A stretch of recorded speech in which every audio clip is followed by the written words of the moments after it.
Hey everyone, my name is Mike Vaughn. I'm a writer for Geek Vibes Nation, and I'm also the author of The Ultimate Guide to Strange Cinema. And I'm Dillon Gonzalez. I'm the editorial director for GeekVibesNation.com and also a co-host of the Home Dance Film Festival podcast.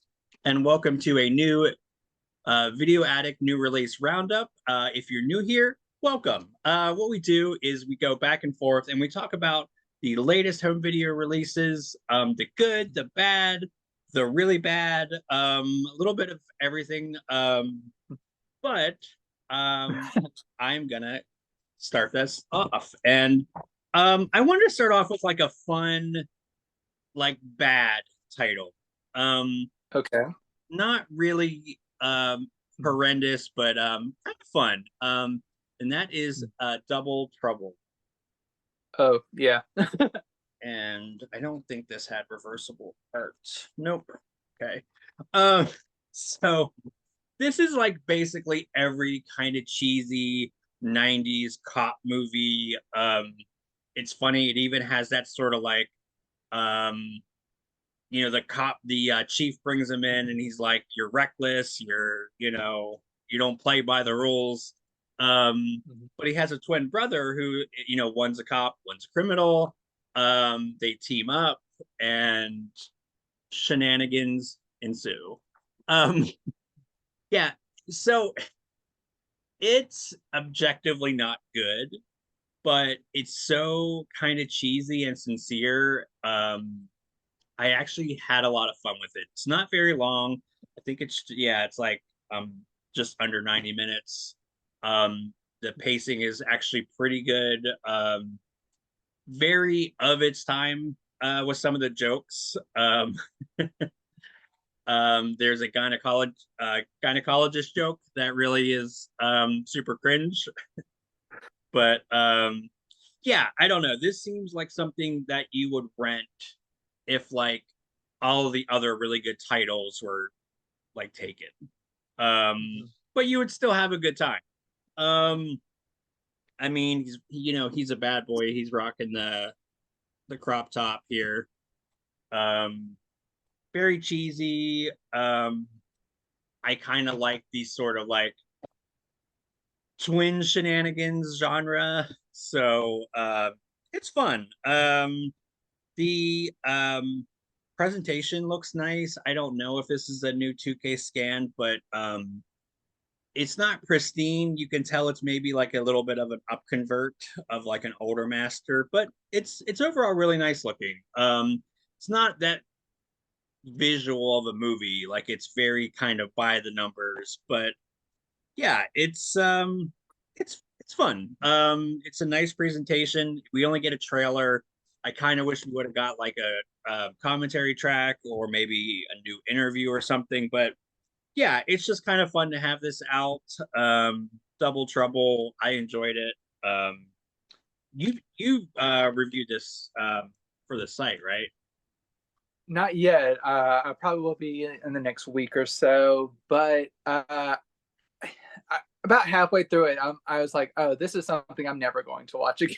I was like, it was kind of a rough watch for me. I occasionally am in the mood for like that type of bad movie. I guess I wasn't really at the time. I think these two are wrestlers, or they were wrestlers. If I'm not, I think they're the Barbarian Brothers.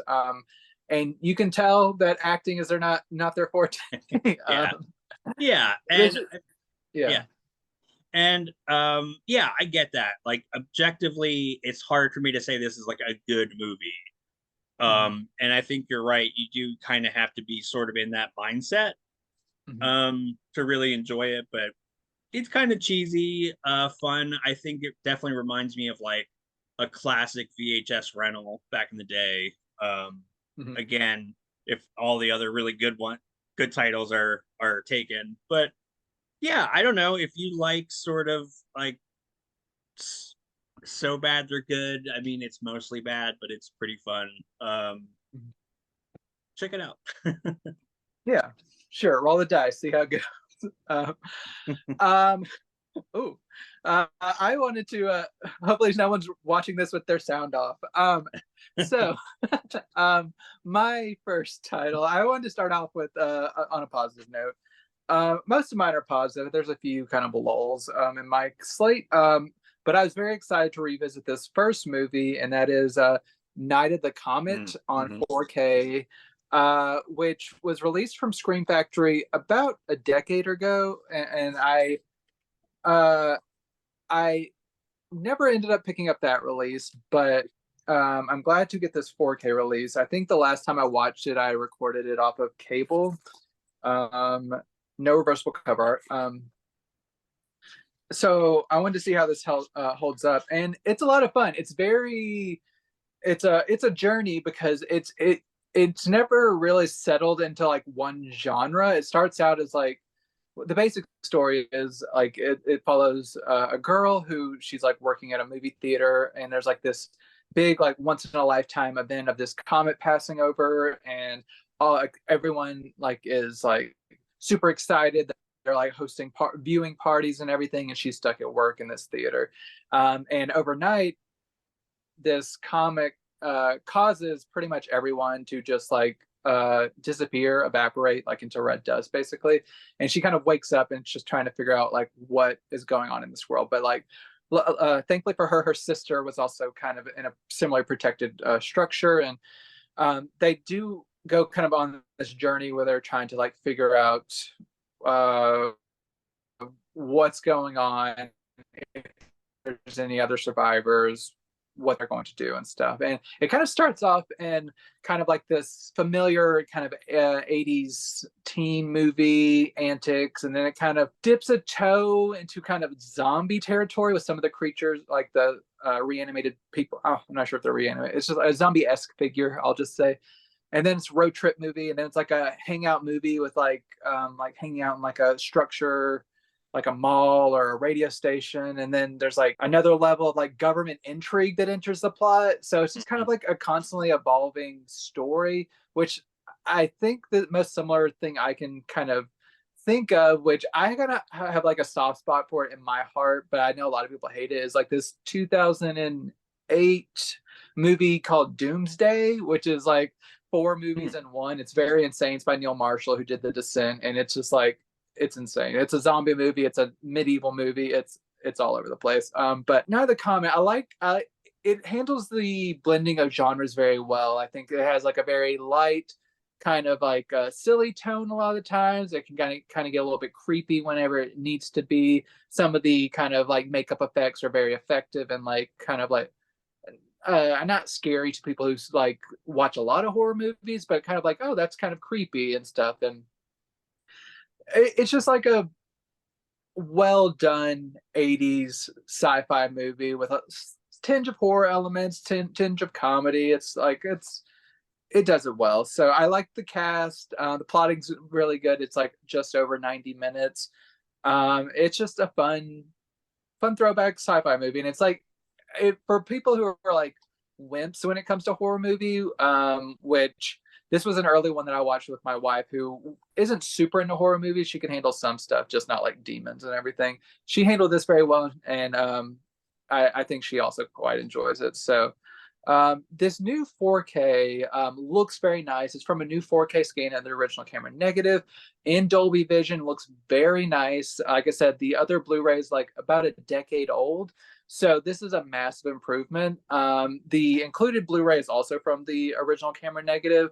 But from the screenshots I've seen online of the original Blu-ray, I think this is a huge upgrade. Even if you're only Blu-ray capable, I think this is a nice upgrade for just the 4K restoration. But then maybe if you get 4K capable, you'll be set if you pick this up. This does come with 3 commentary tracks, so heavy on commentary tracks, and also 3 interviews, 2 with 2 of the actors and 1 with, I believe, the special effects the production designer. So that's about all in the way of special features, besides like trailers and stills and everything. So they poured over all the special features, newly restored, looks very nice. So good upgrade for those who own it, or if you don't own it, this is the ultimate way to watch it right now. So Night of the Comet, it's a fun one. If you love the 80s, especially, pick it up. Scream Factory did a really nice job with this one. Yeah, no, I really like that one. it made me think about, I did a recent interview with the creators of Aqua Teen, and somehow we got on the topic of Night of the Comet. They're big Oh, fans. cool. Yeah. That's awesome. So yeah, pretty good movie. I also I got to meet Kelly Maroney. She was super nice. Oh, Um, cool. so I hate to bring it down, but I'm Mm. gonna bring it down. I don't know how you feel about Paul Schrader, but I think he's very hit or miss. Mm. But he wrote and directed. I think this is a follow up, his follow up to Taxi Driver, and that is Hardcore.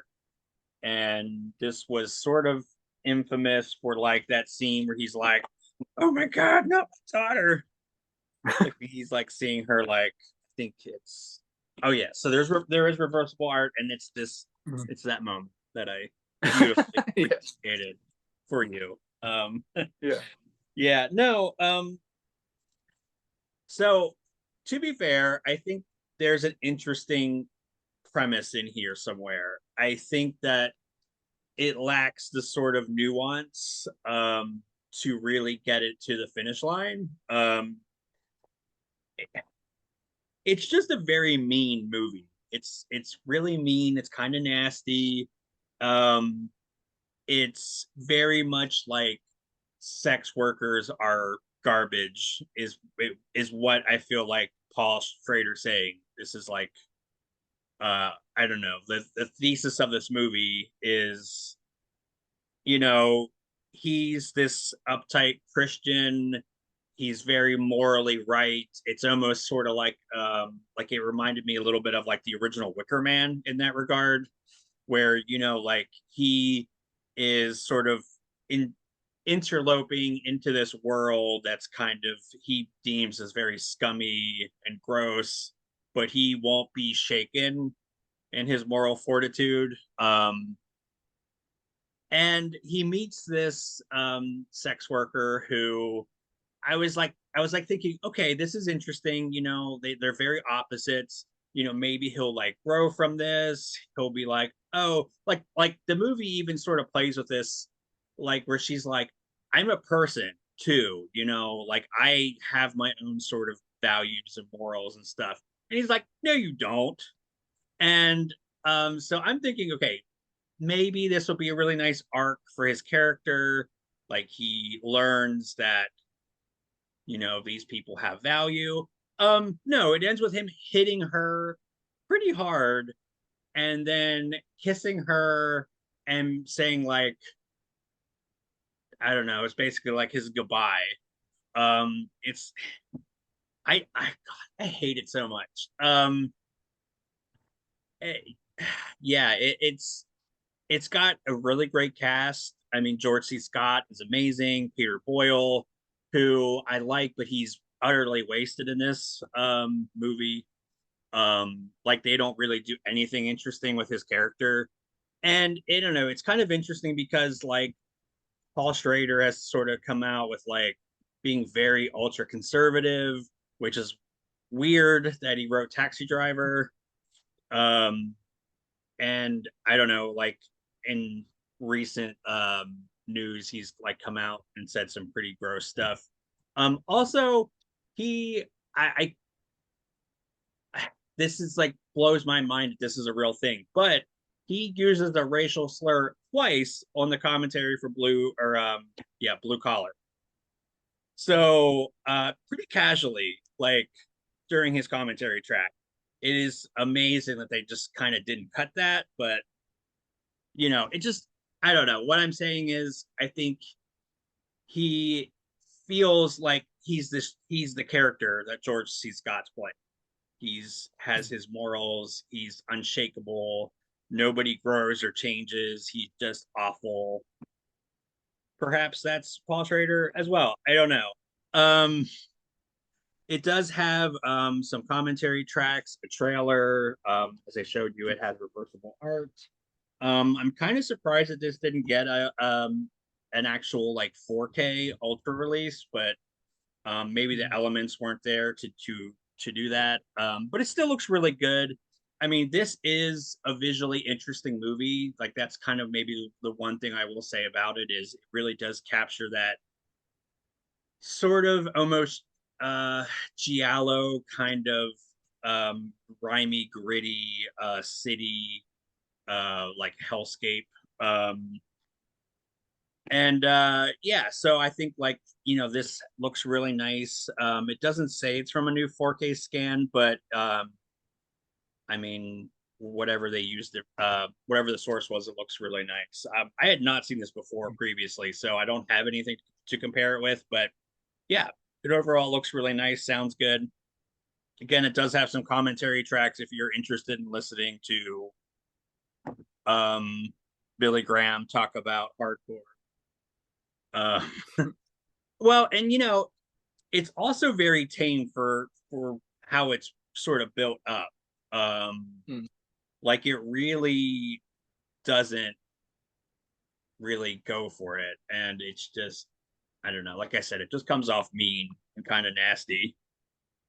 Hmm. So Yeah, I was looking around to see how close my copy of Hardcore was on my shelves, but it's a little bit beyond arm's reach. But I had the previous Twilight Time release, which I'm pretty sure, based on recent trends with Kino, it seems like they've been porting over their Twilight Time upgrade because that's out of print. So it seems like they've just been like porting over like the same master and features. They did that earlier this year with like the story of Adele H and Mississippi Mermaid and stuff.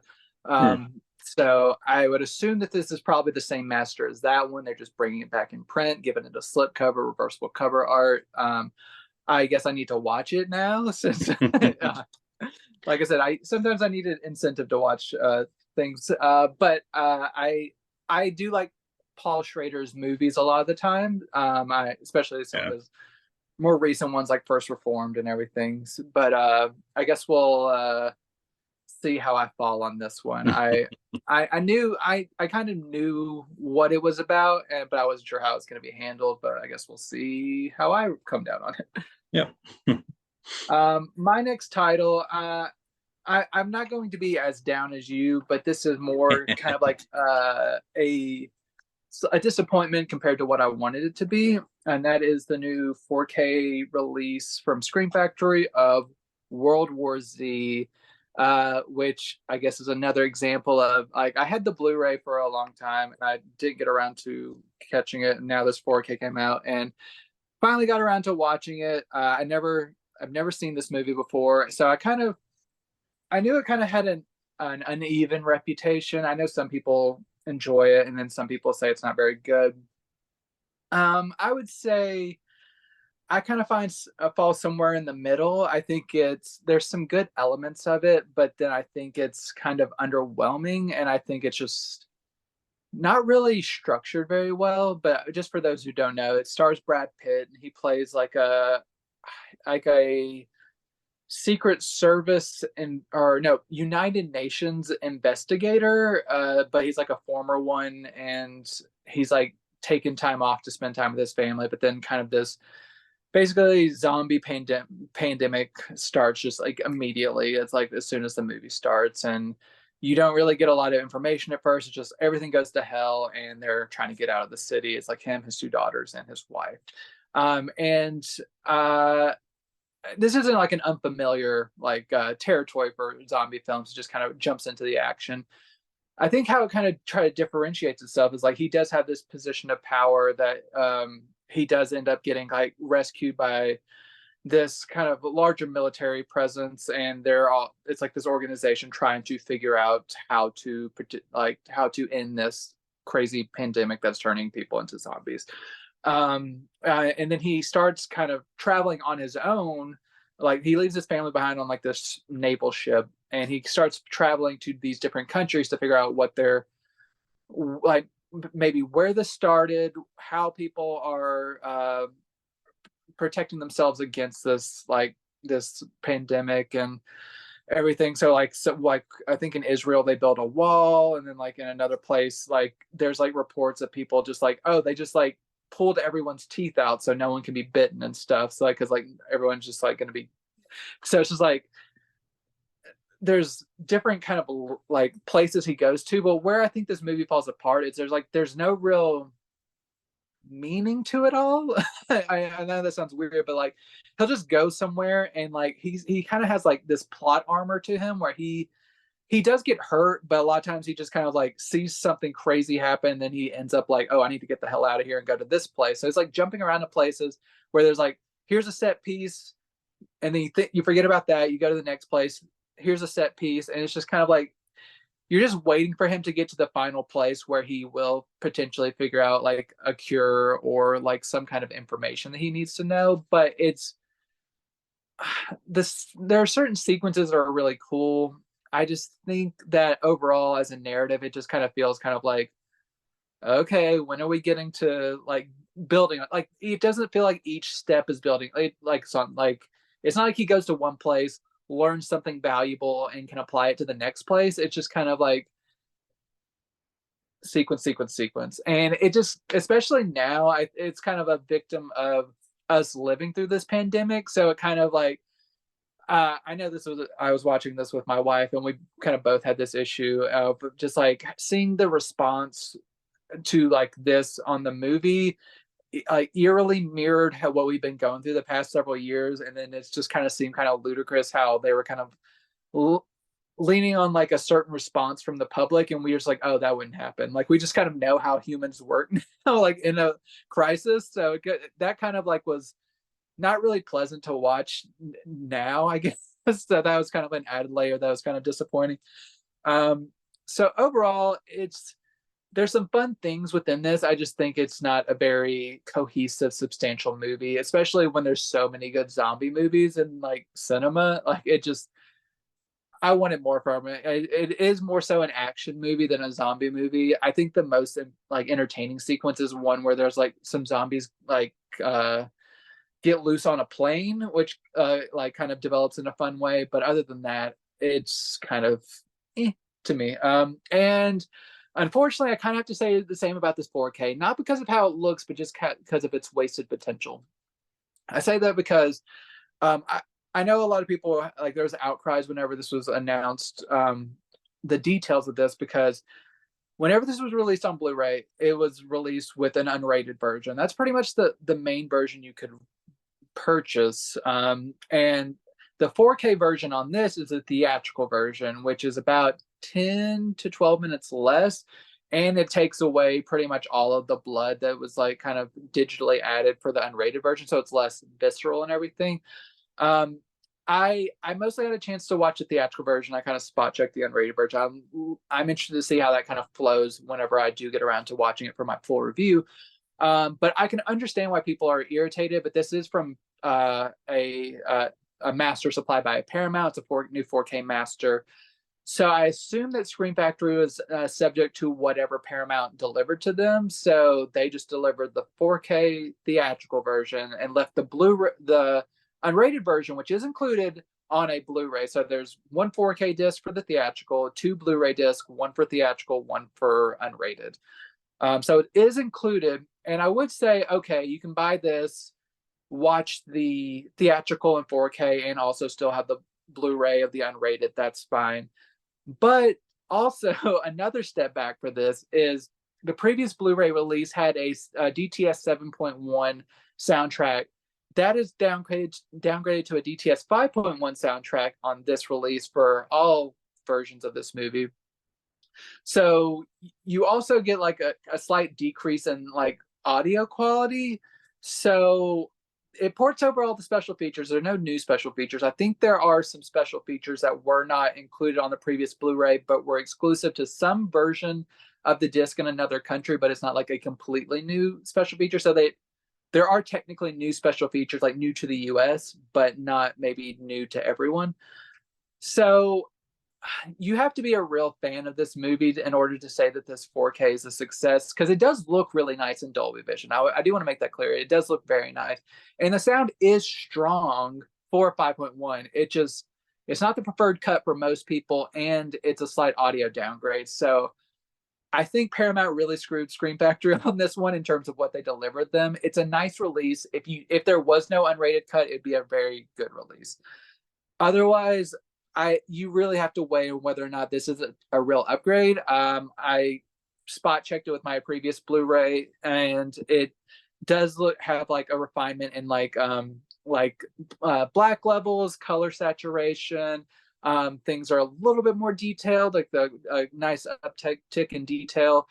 But once again, you have to weigh whether or not those other things are too much of a deterrent for you. But like I said, there's a 4-part documentary on this, a couple of other featurettes, but other than that, no substantial features. So World War Z, the movie's a little bit disappointing. The 4K is a little bit disappointing. I think Screen Factory did the best that they could, but it's not one of their strongest 4K efforts, as we'll see again coming up on my next title.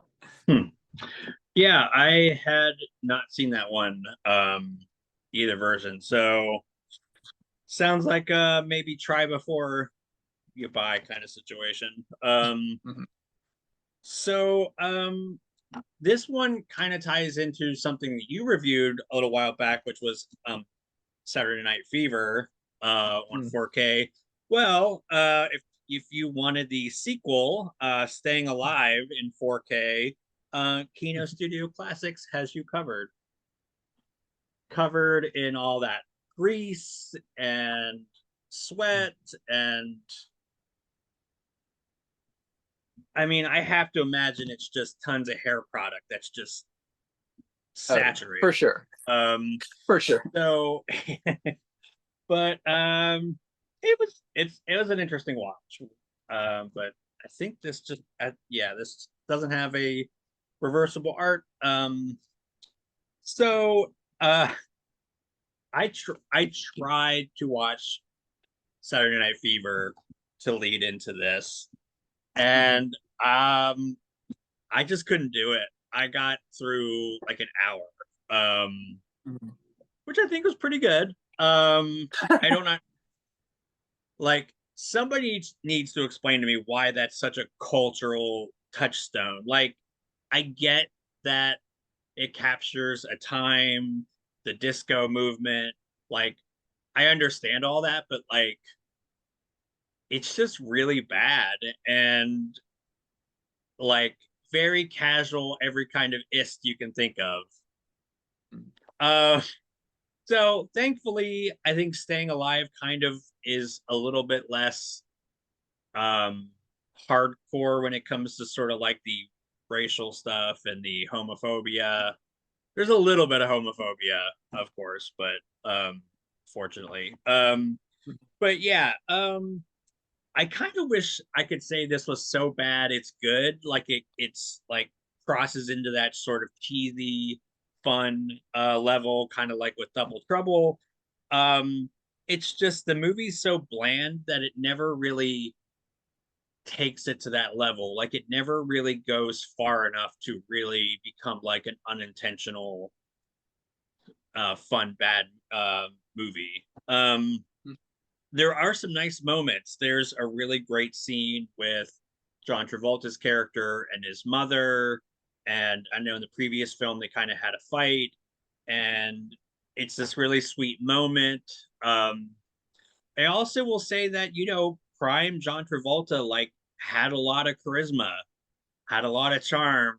I understand why, he was like the it actor. So I think that carries the movie a lot. I mean, some people were saying like this is the worst sequel ever, and I hate like hyperbole like that. I think like it's not that bad. Like it's not good, but it's like it's not like I've seen much worse sequel wise. Oh yeah. It's I mean, it's a dancing movie. If that's kind of what you're into, that's what it delivers. Like, and you have this sort of swaggery John Travolta that I feel like kind of makes it palatable. And his acting is a little hit or miss, I will, I'll say, but like again, he has that charm, that like, I mean, just presence. So yeah, it's fine. this does have a commentary track from David Delval and Ed King of the Irish Film Institute. I love David's commentary tracks; they're always a lot of fun.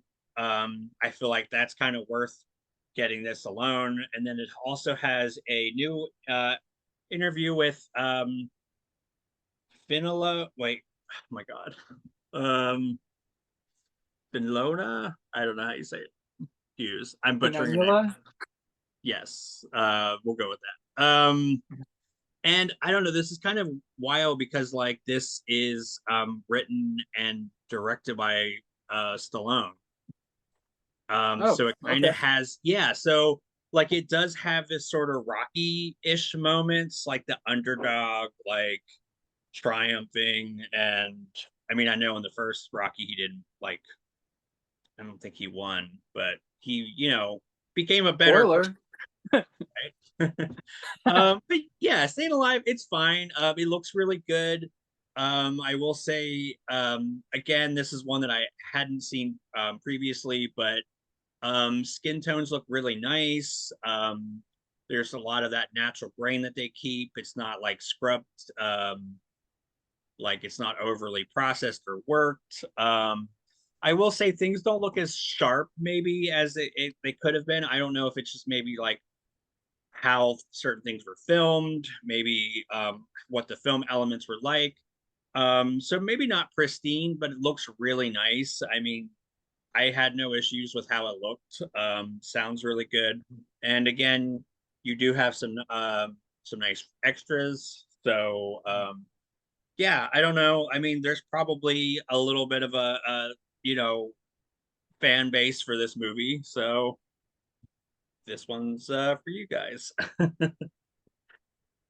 Yeah, and I've been from what I've read, it seems like this 4K disc is a lot better than the Saturday Night Fever 4K disc, which was kind of a debacle. So I Yeah. I think people are upset that the sequel was treated better than the original, but I usually can count on Kino to deliver like as good of a product as we hope they will. So I'm glad to hear that at least the disc is good for fans of the film, even if there's not a lot of fans of that film. Um, so my next title, okay, I used World War Z as kind of like as like in a 4K sandwich. I wanted to start off strong with Night of the Comet, and then a little bit of dip with World War Z, and now I'm coming back up with one. Another 4K from Shout Factory, not the Scream Factory imprint. This is Hackers on 4K, which thank the physical media gods. Like about a year and a half ago, I almost pulled a trigger on the Blu-ray from like 10 years ago, but luckily I did not. So whew, dodged a bullet. Because I knew Shout Factory, they've been upgrading everything in 4K. So this one, uh, this I've been wanting to see this movie for a while. I love Angelina Jolie.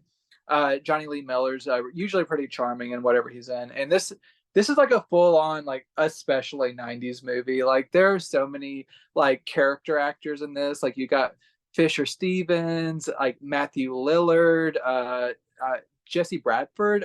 There's so many people in this movie, but is it a great movie? No. Is it a fun movie? It's pretty fun. I guess if you just want like go with the conceit of just there's like this group of like hacker friends who like they like come together and like get themselves in like this uh swept up in this conspiracy with like the FBI always like tracking them down and like all this kind of intrigue and everything, and they're like there's like sexual tension and all this stuff. It's you just roll with it, and it's pretty fun as like a 90s kind of relic, especially like whenever you see they're hacking and it's like very like dated like CGI or like compute like what will computers look like, that type of thing. But you enjoy the characters pretty well. Some of them say some questionable things, but it was the 90s. But like you have Matthew Lillard doing his Matthew Lillard thing of being like a little bit over the top and like he wasn't like Scream or SLC Punk or whatever. Like he knows how to go big, but it's a lot of fun. Um, Very breezy movie. It's like an hour 45 minutes, but it goes by pretty quickly. So if you're a fan of like the 90s techno thrillers that like, yes, haven't aged well, but you still find to be fun, this 4K is for you because this is fantastic. It's from a new 4K scan and restoration of the original camera negative.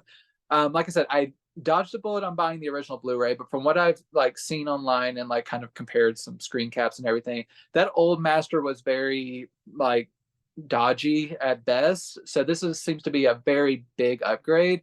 But if you're not sure if like the video enough is the upgrade, the old release only had a DTS 2.0 soundtrack. This has that plus a 5.1 stereo soundtrack. So upgraded audio as well. So that's like a very big upgrade.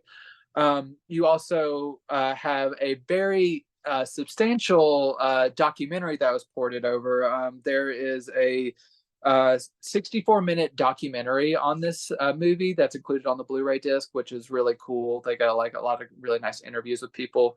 So fantastic looking release, nice deep colors, no like image scrubbing. You have all the natural film grain, nice deep black levels, no compression artifacts. It's just a fantastic 4K. So fans of Hackers, you've been treated well. Like Shout Factory, they did a really nice job with this one. So make sure to pick this up. Don't pick up the old Blu-ray, because even if you are still only Blu-ray capable, this new Blu-ray comes from the same 4K scan. So upgrade it, and then you'll have the Blu-ray and with the documentary, and then whenever you get 4K capable, you'll have the 4K already. So very good release from Shout Factory for Hackers. Very happy about this. Yeah, that I totally agree. It's definitely not a good movie, but it's a fun movie. And yeah, like Matthew Lillard is kind of everything in this. Like as with everything. Yeah. So I too am gonna bring it up a little bit. I know I was a little lukewarm on Staying Alive. So and actually it's gonna be like TV shows from here on out for a little bit. So we got Poker Face season 1. And Nice. oh my gosh, if any of you watching haven't seen this yet, like pause this, watch it. It's amazing. Um, I'm not going to go super in depth with this review because I feel like everyone sort of talked about it or seen it, but it's kind of an amazing update of like Columbo or like Murder She Wrote, but sort of for like the elder millennial generation. Um, and not to sort of like plug something GVN, but I did get to interview Lucky McKee, who directed one of these episodes. I'm blanking on the episode name, but it's the one with the in the people in the retirement home. Just I don't know. Maybe I'm biased because of that, but like that's one of my favorite episodes of this season. But yeah, there really is not a episode that was sort of meh to me. It always had something really interesting. I think there's definitely some that are better than others, but I was always sort of interested in like the interesting way they kind of set up the mystery and then how it's sort of picked apart. And she kind of just stumbles upon things, but not like in a way where she's like dumb and she just kind of trips up. I don't know. It's interesting. I like the whole like human lie detector kind of angle. I think that's like used in a way that doesn't feel like overly sort of gimmicky, I guess. So yeah, Poker Face, holy crap, it's great. So I'll show you the inside. So we have the gatefold, which I think you're the same, kind of prefer that way, generally speaking. And yeah, no features, which is a little disappointing, but I'm just happy to have this show and on Blu-ray looking great. Like streamed it like everybody else when it first came out, but this is a really nice Presentation overall looks good, sounds good. Yeah, would have liked to seen some like featurettes or something, but yeah, I'm excited for the new season. I don't know with the strike if that's going to be held up, but hopefully, you know, not that I don't think the strike is important because it very much is, but I hope it's resolved because I want more of this. Yes, pay the writers what they deserve, and we can get some good shows again. And I'm very excited to check this one out. I actually haven't seen this series yet, but I'm a big Ryan Johnson fan, and ever since Brick up until his Knives Out movies. So very excited to check that one out. Finally, that's on Blu-ray. Don't always like dealing with Peacock, but sometimes you need to. But I'm glad it's out on physical media. So thank goodness. My next title, okay, this was probably the one I was most excited about. And I kept reading how everyone was like, oh, this movie's so terrible. But I'm like, I loved this as a kid. So I wanted to see how it held up. It's my final Shout / Scream Factory title. And it is Little Nicky on Blu-ray. So I used to wear this movie out. I've seen it so many times as a kid. So here's the interior. I wouldn't say it's like my absolute favorite Adam Sandler movie, but it's probably one of the ones I've seen the most, and it usually pretty much always made me laugh. And then whenever I was watching it again, I'm like, okay, how's this gonna hold up? I still loved it. I don't care if people say it's bad. I think it's very funny. That like it. There are so many things that do not age well, but I still find quite hilarious. Just like from the very beginning when you have John Lovitz just as a peeping Tom, just being ridiculous in a tree, just and then you have like a demon with boobs on his head. It's beautiful. I love it. So Harvey Keitel is the devil. And then okay, the basic premise is like Adam Sandler plays Nicky. He's the son of Satan. He has two brothers who kind of always pick on him and everything, and they kind of are they want to rule hell themselves, but the devil, played by Harvey Keitel, he decides that he is the best person to run hell. So he's going to do it for another 10,000 years, which makes his brothers flee out of hell, which seals up the gates of hell and makes it so that the devil only has like so many days before he's gonna like die because there's no new souls coming into hell. So Nicky has to finally go onto the earthly plane, find his brothers, bring them back to hell and stuff. But it's like a fish out of water tale of Nicky in New York, trying to figure like his life or figure out where his brothers are, figure out how to survive on Earth. Every time he dies, he goes back to hell and he has to start back over and everything. But I find this to be so funny, and there was so many joke or like people or jokes within this that I didn't recognize when I was younger. I did not realize that it was Quentin Tarantino as like the blind priest who was exclaiming like the world's gonna end and everything, and just seeing Quentin Tarantino just like falling downstairs and running into like I was like, what is he doing here? This is wild. And you have all the normal Sandler crew like in bit parts and stuff, and this is the movie that exposed me to Popeye's Chicken. It's like I'd never heard of it before this movie, but Popeye's Chicken is fucking awesome. Yes, it's not most people will say it's not a good movie, but I find it to be very funny. I was laughing so much this morning when I was watching this.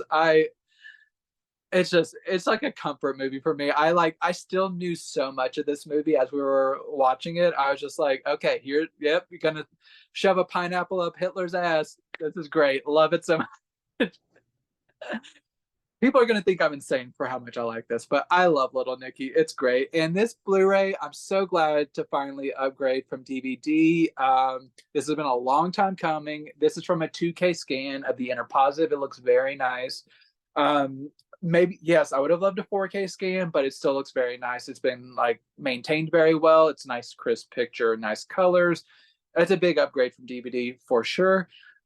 This includes all the previous commentary track or special features, which includes 2 commentary tracks, one with Sandler and director Steve Brill, and then a second commentary track with a bunch of the actors, including Michael McKean, John Lovitz, Kevin Nealon, Henry Winkler, Ozzy Osbourne makes an appearance. So there's a lot of like fun people. There's a couple other featurettes as well.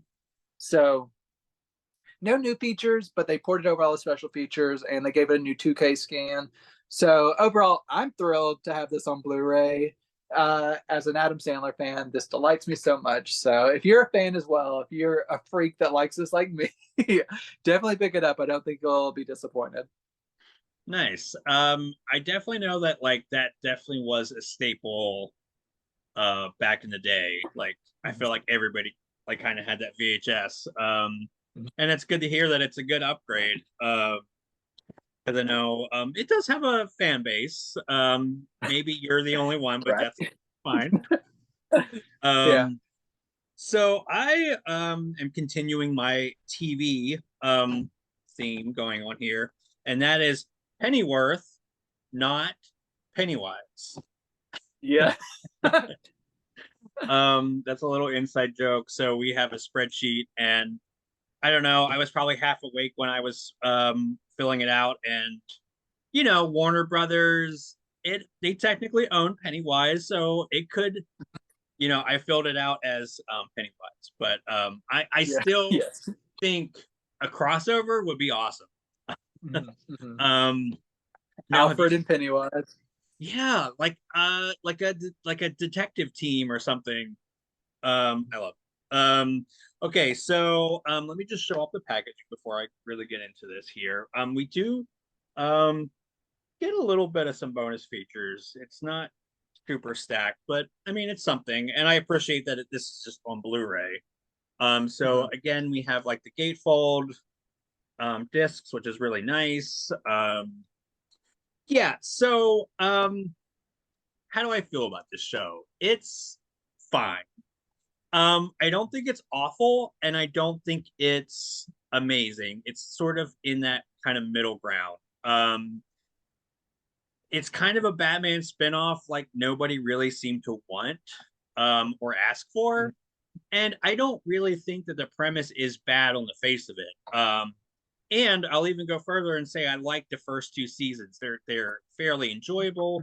It's very goofy plotting wise. There's cover-ups that go all the way to the church. There's a Queen of England.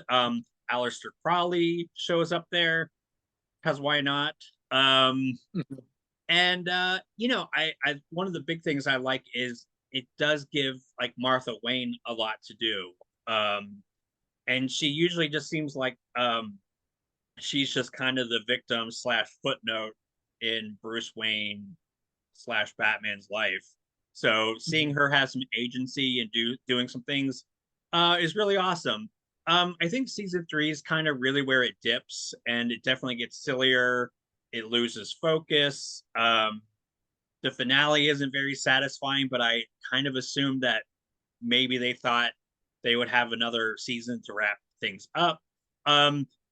Also, I do know that there is a tie-in comic that I guess takes place after season 3. I have not read it, so I don't know how much that sort of sums everything up, but there it is sort of like the unofficial fourth season in comic book form.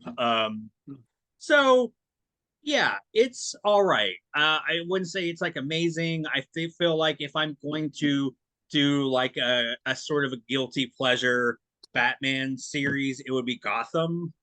Like I have a little bit of a soft spot for that, but yeah, Pennyworth is fine. And it looks really nice. Again, I mean, I will say one thing, visually, this show's really awesome. Like it really does a nice job of sort of capturing the 60s in a way that kind of feels authentic. The visuals are really nice.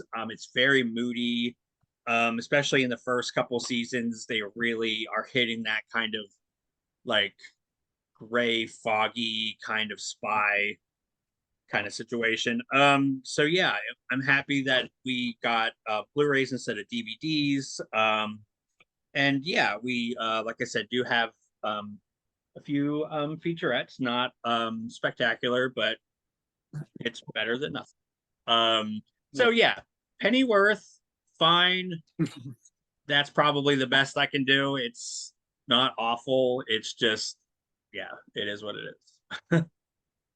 Yeah, I reviewed the first 2 seasons on Blu-ray whenever they came out from Warner Archive previously, uh, and I quite enjoyed those. I think it started off a little slow, but I think it really found its groove. I have not watched the third season, so I don't know how much of a dip it has taken yet, but I'll have my expectations in check for this third season. So, good heads up. My next title is from our good friends at Kino Lorber Studio Classics. This is the first time, which I love this tagline. It's like funny how you never think about like boys whenever you hear the word virgin. Funny, nobody thinks about a boy when they say the word virgin. That's close. And no inside cover art or anything, just the disc. And I think I showed this off, but I'll show it off again. A little racy. This is like this was a 1969 movie. So it's kind of standard and it's not like a teen sex comedy necessarily, but it's a teen like sex movie kind of like journey. It's about like a group of friends, two of which are at the beginning of the movie. I think they go off to like a summer school or boarding school or something. They leave one of their friends behind. He's more of like the most kind of late bloomer of them all. And he he's left behind, and he's writing letters to them and like kind of exaggerates kind of what he's doing while they're away. And he hears some like he's in a bar one day, and he overhears like people talking about like this brothel that's across the border in Canada. So he includes that in his letter, like, oh, I've been going to this place, and like these girls are amazing and stuff. So he's like kind of exaggerating his own experiences, and his friends get so excited at the thought. They're like, we should all go to this brothel. And he's like, oh, yeah, maybe. And they're just like, all right, cool, we're going this weekend. And he's like, oh shit. So he has to kind of like fake it that he knows what he's doing and stuff. So he kind of like, they like cross the border into Canada and like across Niagara Falls and all this stuff. But what this really ends up leading to is how all like basically the thesis of this is like all boys kind of like are insecure, and they kind of like are a little bit exaggerating about what their actual like experiences are, and like what like they're always trying to just like save face for one another, because they end up meeting a woman played by Jacqueline Bisset,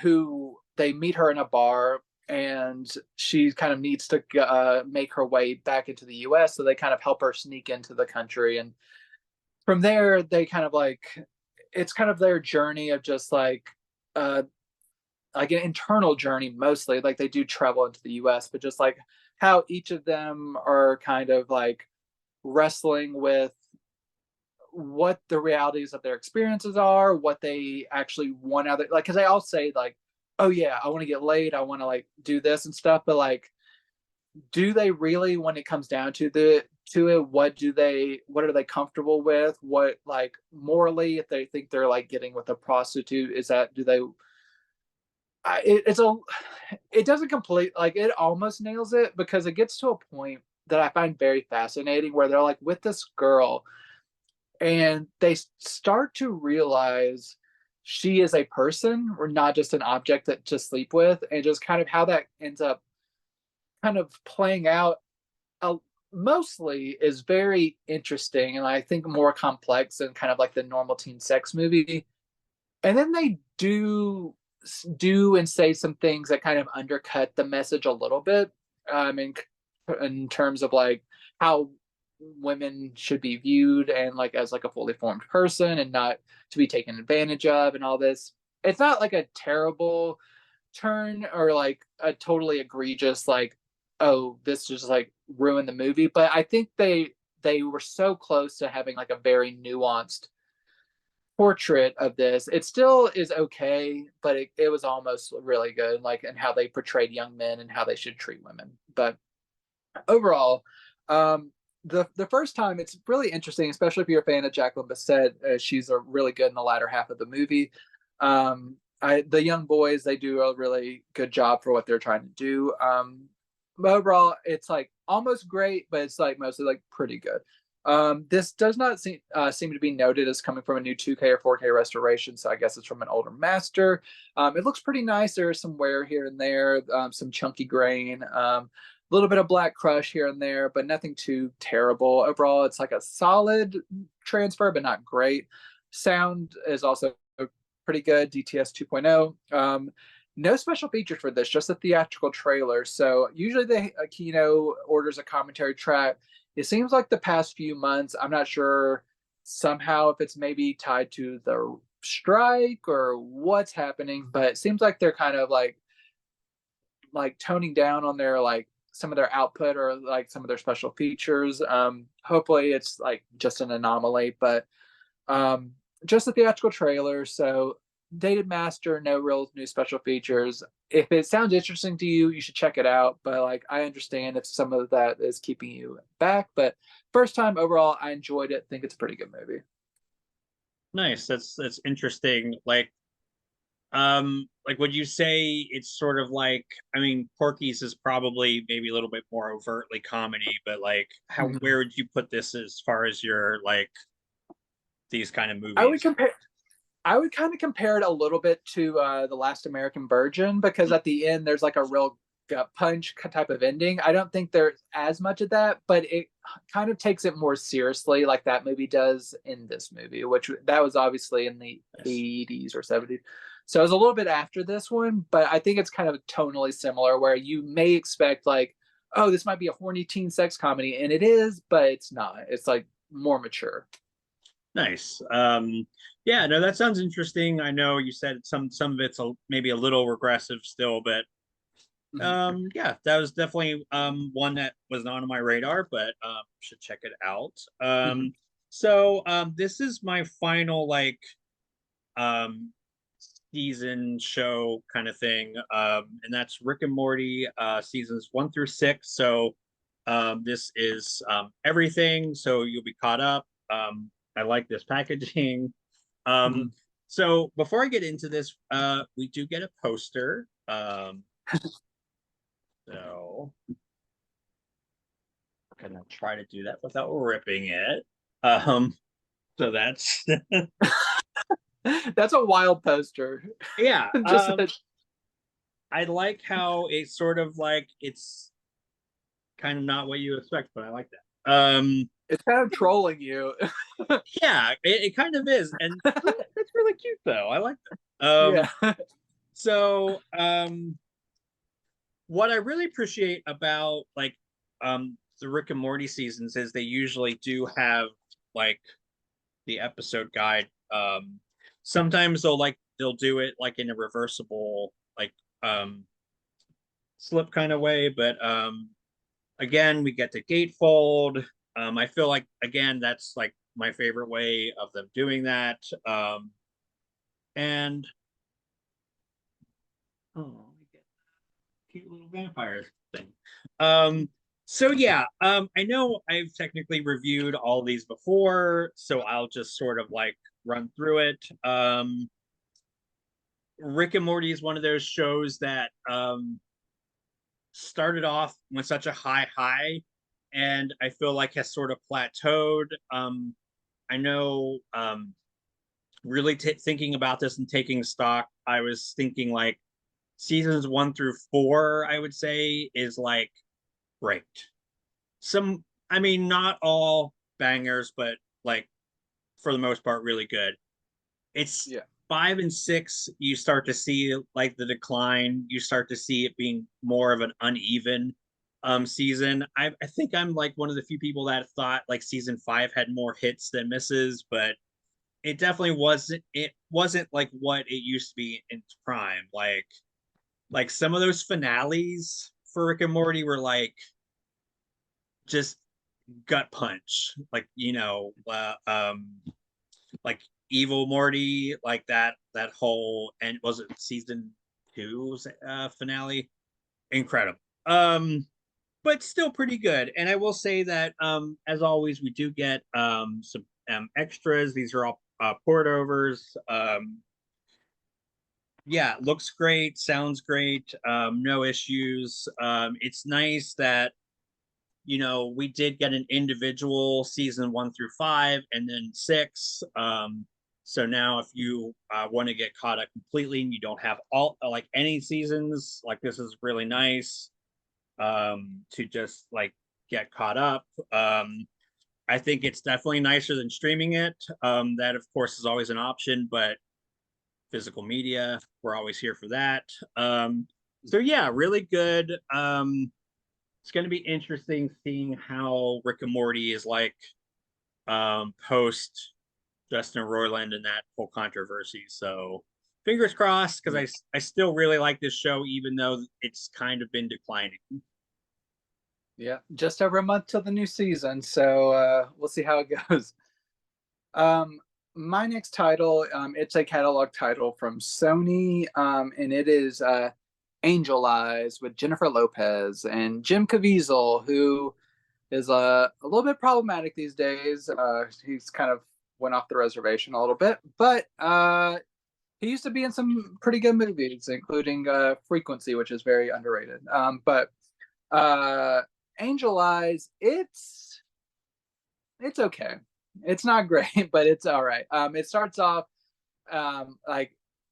with like a car crash. You kind of see Jennifer Lopez. She plays a cop, and you kind of see her like at the scene of this accident, and it kind of like her observing things. Like kind of jumps forward in time a little bit, and then you come to meet Jim Caviezel's character, who I believe he's called himself Catch. I was gonna say Catch. And he is kind of, he's kind of mysterious. You don't really know what's up with him and stuff. And I think some of how this was portrayed in marketing made it kind of seem like a maybe a paranormal movie, or like a thriller or something. Like, oh, he's kind of like, is he an angel? Is he this or is he that? This isn't really a spoiler, but like it's way more grounded than that. It's more kind of people dealing with trauma and everything. So it's basically these two characters um, coming coming together, like coming across each other's paths. I won't kind of break down how they end up coming into each other's lives again, but it's them like him. He's trying to deal with some of his personal baggage from the past and like getting over certain trauma. Jennifer Lopez has her own trauma with her family, and so it's two people trying to support one another, potentially start a new relationship. How they struggle with that in some ways, how they push each other away, but then try to come back together. It's a little schmaltzy at time, a little melodramatic. But there are other moments that are touching and like are well acted. And I am a Jennifer Lopez fan. I have talked about her like in like The Wedding Planner and stuff. I don't think she's like the most amazing actress, but she's a really nice screen presence, and I think she does a good job. And Jim Caviezel, he does well usually on screen. I watched him for like 5 seasons on Person of Interest, and I love that show. So like I free him going a little. I think he was a pretty good actor, and I don't want the QAnon people coming after me, so I won't talk about Sound of Freedom. But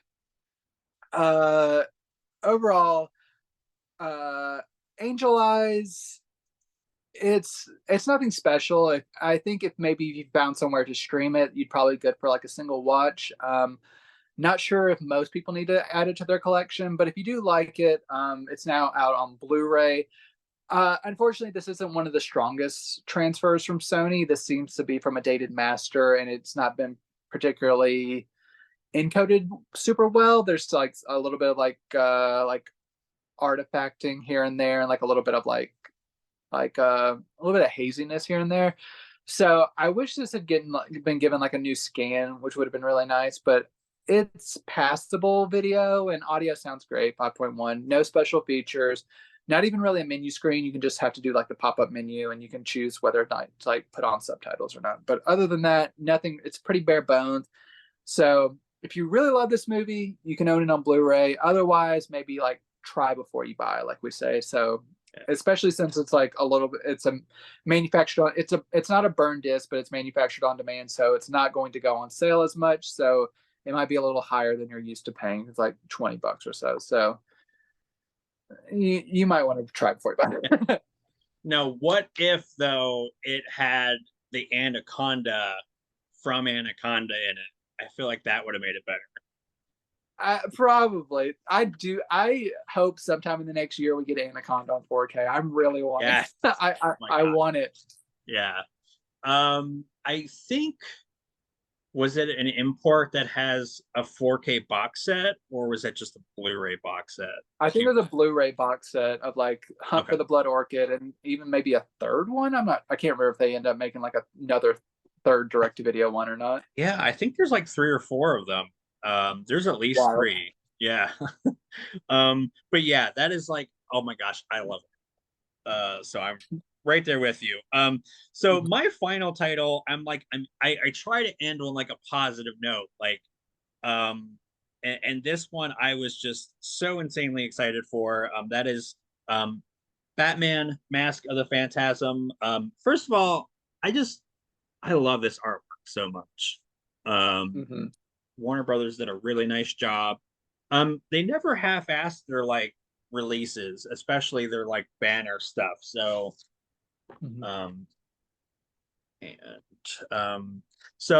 this does include a digital copy. This is it's not in there now, but if you order it, you will have it. Yeah, I don't know what else to say about this movie. It's probably rightly considered maybe the best Batman movie, live action or animated. This is of course a spinoff of the insanely popular Batman the animated series, and it's kind of great because not only does it really hone in on that aesthetic and the amazing voice talent, but it's just an amazing story. Like, it gives Bruce Wayne a lot of depth. We learn a little bit more about like post losing his family, how that kind of is affecting him, and whether or not you agree that the villain reveal is good or not. I don't know. I think it's great. I do love that like Mark Hamill's Joker is in this. Poison Ivy, great. Yeah, it's amazing. It looks really nice in 4K. Like, this is one that I've seen previously. I know, I think it had like a Blu-ray release maybe 10 years ago. Was fine. This certainly blows that out of the water though. It's just, again, this has a very great visual style, so you really want that in the best possible format to really pop. Like, yeah, I cannot find any fault with this. I will say, if I'm being like a little nitpicky, it's just there is like one featurette, and that's fine, but I was kind of hoping that they would have like maybe some behind the scenes, maybe some new interviews, maybe a commentary track, something else. But I'm just happy that we have this on 4K and it looks great and the movie's awesome. Like, the whole final act is so chaotic and crazy with the Joker, but I love it. It's amazing. Yeah, this was definitely one that's very nostalgic for me because, like, we know, talking about like VHS rentals and stuff, this was like something I rented probably, more times than I can count.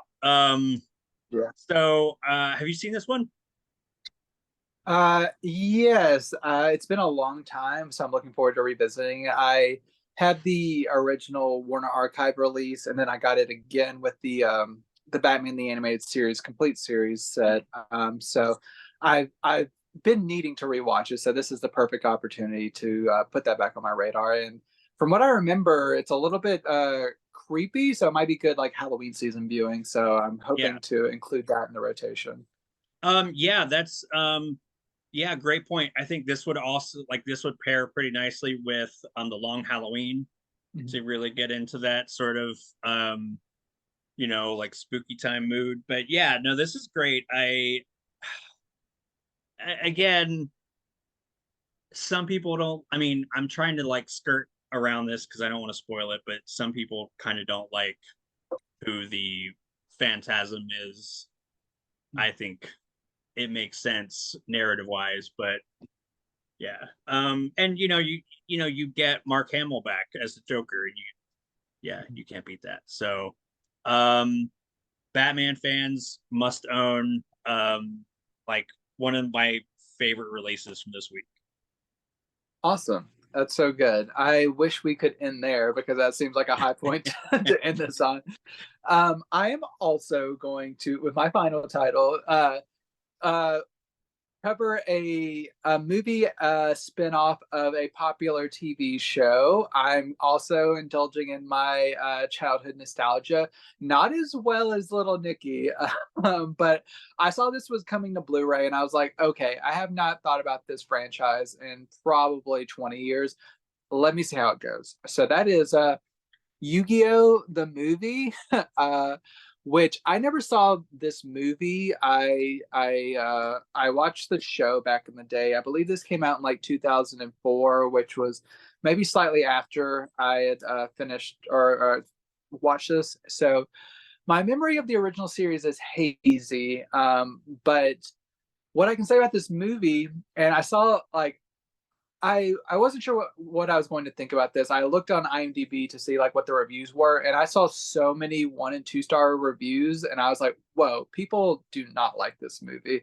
So I had my expectations pretty low, and while not completely horrible, I think this movie did not really need to be made. It's kind of nothing. I know that sounds awful, but it is because it's an hour and a half, but um nothing really happens. Like truly, it's for those who don't know, Yu-Gi-Oh! It's like you follow the character of Yugi, and he's like they're like playing this card game where like it's like played on this like electronic board or whatever, and like you play cards, but like these like creatures like come to life from the cards, and you can like add like different combinations of like basically like spells or cards and like enhance the stuff. So it's like all this stuff.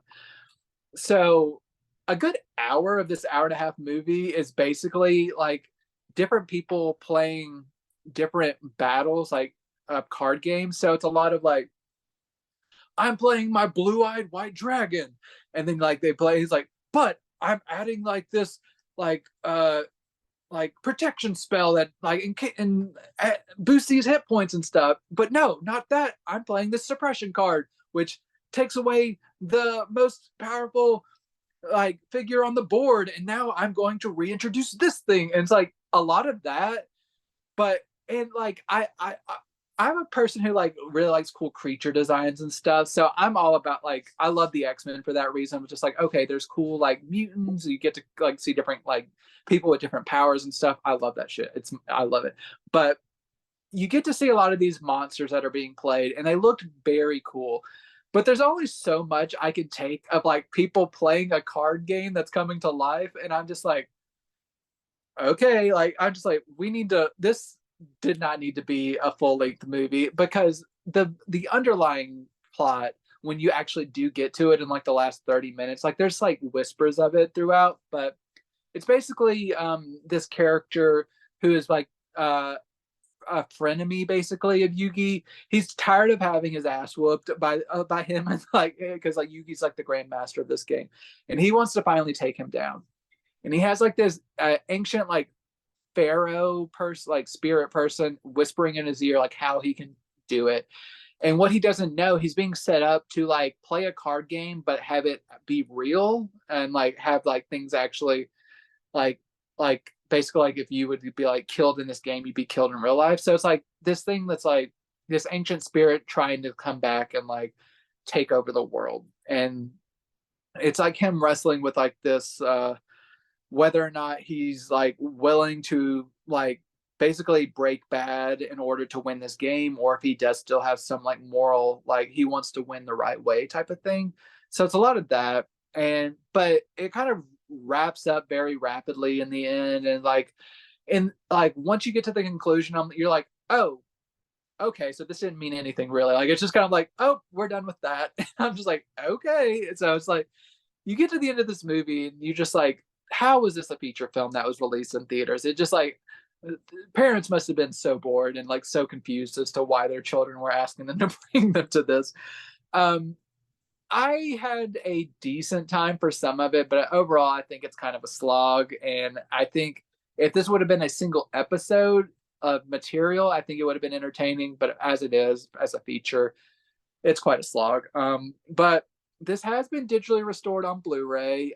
This is or at least the copy I got, I think probably most of them are a burn disc. So if you have a player that does not play well burn disc, be aware of that. But digitally restored, it looks very nice. I can say that positive about it. It looks very nice. And it sounds great. It has the English audio. I did not research to know if this ever came with like a Japanese audio track, since most of these like Pokemon and stuff come from Japan. This just has an English track, and it sounds good. 5.1 sounds good. No special features. So if you know you like the movie and like you're just want to hear the English track, which might be the only track, I don't know. This is a good release, but I definitely try before you buy if you're not like if you're considering going on nostalgia, or if you've never seen the show, definitely like maybe check out the series first before you jump into this movie. But yeah, it's kind of a slog. Yeah, I that's like one series I know nothing about. Like I know it's just sort of like a Pokemon sort of thing, or maybe not Yeah, like not in that franchise, but something kind of comparable to. yeah, like Pokemon, Digimon, they're all kind of like in the same vein of just like 90s to 2000s nostalgia monster based things.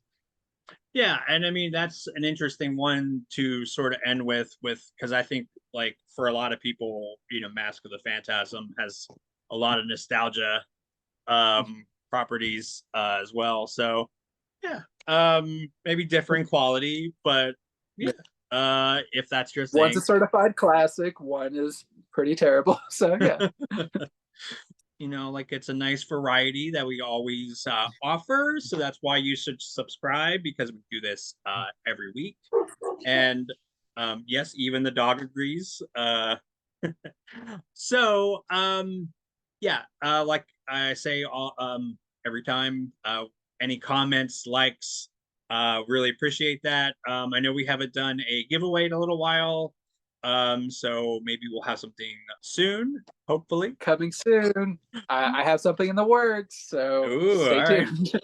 Nice little teaser. So you don't want to miss that. And as always, thank you for hanging out with us.